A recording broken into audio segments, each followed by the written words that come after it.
7h-10h sur Radio Courtoisie, suivez la ligne droite. Ce matin, Marie, vous nous parlez du fascisme vert qui gangrène le continent européen. Et oui, cap sur les Pays-Bas, on va pas parler de cannabis, mais d'islamisme, car oui, le fascisme vert n'est pas celui de l'écologie ici, mais bien de l'islam radical. Et la récente actualité nous a rappelé la menace qu'il représente pour toute l'Europe. Je vous propose aujourd'hui de comprendre ce phénomène de gangrène qui touche non seulement la France, mais plus largement tout le continent. Et alors, quelle est cette actualité aux Pays-Bas ? Eh bien, peu d'entre nous ont peut-être vu les images, mais des centaines de personnes ont défilé dans les rues. Pas une manif habituelle avec des ballons roses, ni les cassages de l'extrême gauche pour le 1er mai, mais carrément une manifestation islamiste avec des drapeaux de l'État islamique et d'Al-Qaïda, rien que ça. Je vous laisse écouter la vidéo relayée par le média iranien Kayan London sur le réseau social X, suivie d'une traduction générée spécialement pour vous par l'intelligence artificielle. الله الرحمن الرحيم من خالد بن الوليد إلى مرازبة فارس سلام على من اتبع الهدى فإما أن تسلموا وإما الجزية وإما الحرب وإلا فوالله لقد جئتكم. Au nom de Dieu le miséricordieux, de Khalid ibn al-Walid à Marzaba Faris, que la paix soit sur ceux qui suivent le bon chemin. Soit vous vous soumettez, soit vous payez la jizya, soit la guerre, sinon par Dieu, je suis venu à vous. Sur cette vidéo, on peut donc voir de nombreux manifestants, principalement des hommes, mais aussi des familles avec pas mal d'enfants, pancartes, drapeaux, mégaphones à la main, bonne ambiance. C'était vendredi 10 mai, des fanatiques de coupeurs de tête défilant en toute impunité sur le sol européen. Alors oubliez ici la religion de paix et d'amour, vous avez entendu quelques de leurs slogans. Il s'agit bien d'appels à la guerre, à la conquête, à la soumission. Soit vous vous soumettez, soit vous payez la jazia, est scandé en chœur. La jazia, on le rappelle, cet impôt évoqué dans le Coran est réservé aux dhimmis, ces mécréants non musulmans contraints à payer une taxe pour éviter la conversion, l'exil ou la mort. Alors ça pose le décor. Les manifestants évoquent aussi Khalid ibn al-Walid. Qui est-ce ? Eh bien, en 2 mots, compagnon de route de Mahomet, originaire de la Mecque et mort à Médine comme lui, véritable guerrier de l'islam. Il rentre dans l'histoire avec ce surnom donné par le prophète lui-même, Saïfullah, autrement dit l'épée, le sabre d'Allah. Comme général, il a soumis les tribus arabes, conquis le Levant en prenant Damas dès 634 et est toujours considéré comme l'un des plus grands stratèges militaires de l'histoire. Il laisse aussi son nom à un groupe armé djihadiste de la guerre civile syrienne directement lié à l'État islamique et actif de 2016 à 2018. Voilà donc de qui se revendiquent nos militants de l'islam dans les rues du royaume des Pays-Bas. Ça nous donne une petite idée de leurs revendications. Et puis ça nous fait surtout penser à une manifestation un peu similaire d'il y a tout juste 2 semaines. Vous avez raison Liselotte, et cette fois-ci, je ne vous emmène plus aux Pays-Bas, ni même à Raqqa, bastillon de l'État islamique, mais chez nos voisins allemands à Hambourg. Samedi 27 avril, 1000 manifestants se sont rassemblés sur le Stedam, une rue de Hambourg surnommée plus communément la Petite Istanbul. 1000 manifestants réclamant l'instauration de la charia ou plus explicitement sur des pancartes un califat comme solution. Bienvenue sur le règne d'Abou Bakr el-Baghdadi. L'État islamique en rêvait, les habitants de Hambourg l'ont fait. Et quelle a été alors la réaction de la classe politique allemande ? Face à la déferlante victimaire, Europe islamophobe, face aux slogans anti-juifs, aux shahadas scandés, la profession de foi musulmane selon laquelle il n'y a pas d'autre Dieu qu'Allah et que Mohamed est son prophète, la classe politique, en la figure du chancelier allemand Olaf Scholz, a évidemment condamné la tenue de l'événement.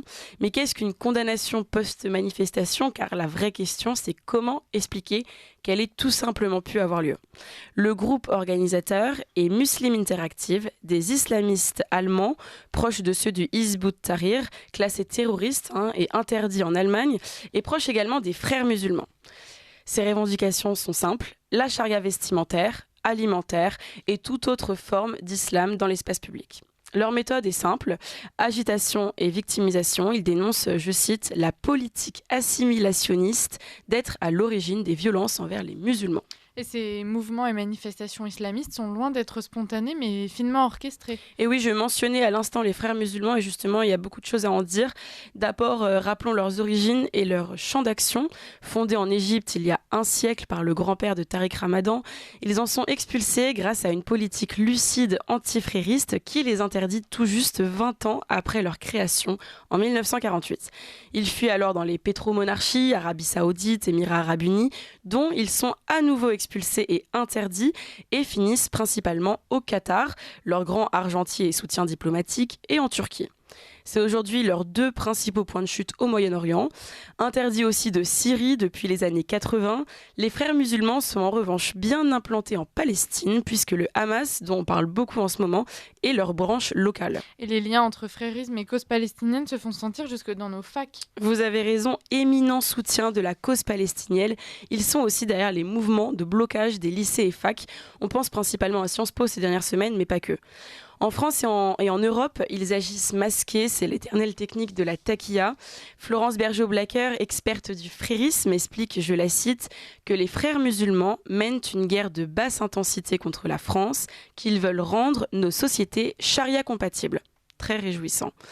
Et effectivement, ils sont présents dans toutes les sphères de la société, vie associative et culturelle, sport, éducation comme grande priorité, vie religieuse bien sûr, action juridique avec cette stratégie devenue coutume de victimisation en islamophobie, mais aussi les réseaux sociaux où ils ont une puissante force de frappe, se substituant peu à peu aux prédicateurs habituels des mosquées. Mais voilà, leur influence va bien plus loin puisqu'elle gangrène désormais notre vie politique et institutionnelle.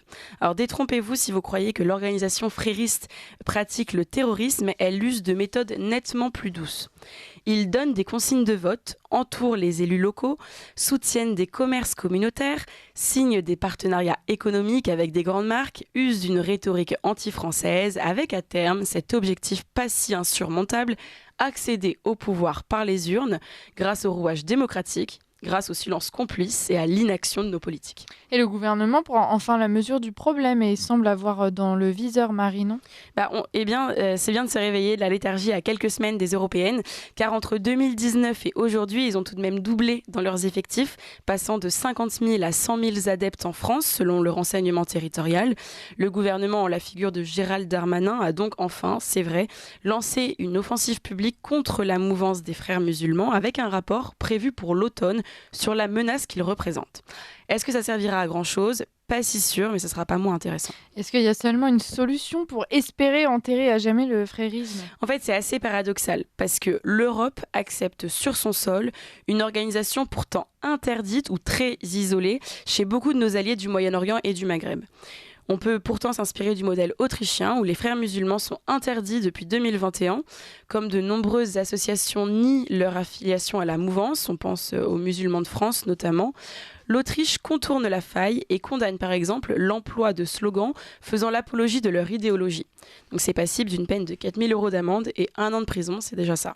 C'est le premier pays d'Europe à les qualifier de terroristes, premier signal de fermeté dans les pas de l'Égypte, de l'Arabie Saoudite et des Émirats Arabes Unis.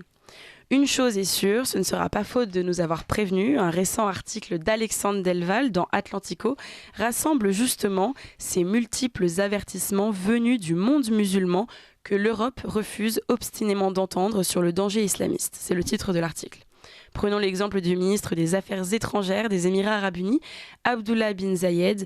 Pour lui, nos États se transforment en foyers de terrorisme. S'adressant aux élites européennes, il prophétise: il viendra un jour où nous verrons beaucoup plus d'extrémistes radicaux et de terroristes venir d'Europe que chez nous, en raison de l'absence de prise de décision, de la volonté d'être politiquement correct ou de la supposition qu'ils connaissent le Moyen-Orient, l'islam et les autres bien mieux que nous.